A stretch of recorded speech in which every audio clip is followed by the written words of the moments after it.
माझं नाव विजया रीमा सुनील फरकाडे. माझ्या शाळेचं नाव PM श्री जिल्हा परिषद प्राथमिक शाळा नवीन वस्ती राळेगाव. माझा वर्ग 4. मी तुम्हाला पाण्याचं थेंब ही गोष्ट सांगणार आहे. शाळेच्या नळातून पाणी वाहत होतं. कोणी लक्ष देत नव्हतं.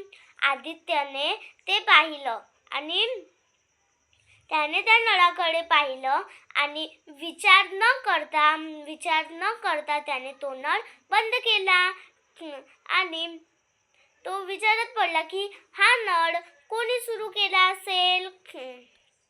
मग त्याने त्याच्या मित्रांना विचारलं की हा नळ कोणी सुरू केला. मग त्याच्या एक मित्रांनी सांगितलं की हा नळ एका छोट्याशा पहिलीतल्या मुलाने सुरू केला होता आणि त्याने हात धुतले आणि तो नळ तसाच सुरू ठेवला.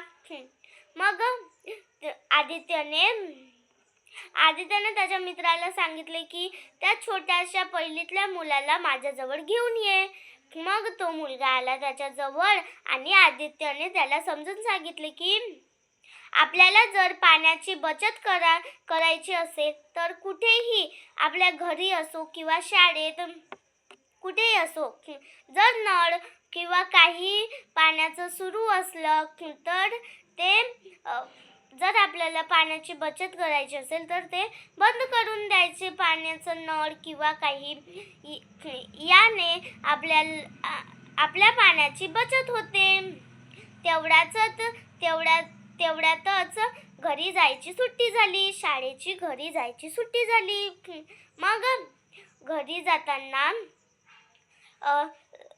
तिथे सगळे जण खाली बसून होते. मग आदित्यच्या शिक्षकांनी त्याला वर बोलवले आणि त्याचं स्वागत केलं, कारण त्याने पाण्याची बचत कशी करायची ही एका छोट्या मुलाला समजून सांगितलं होतं.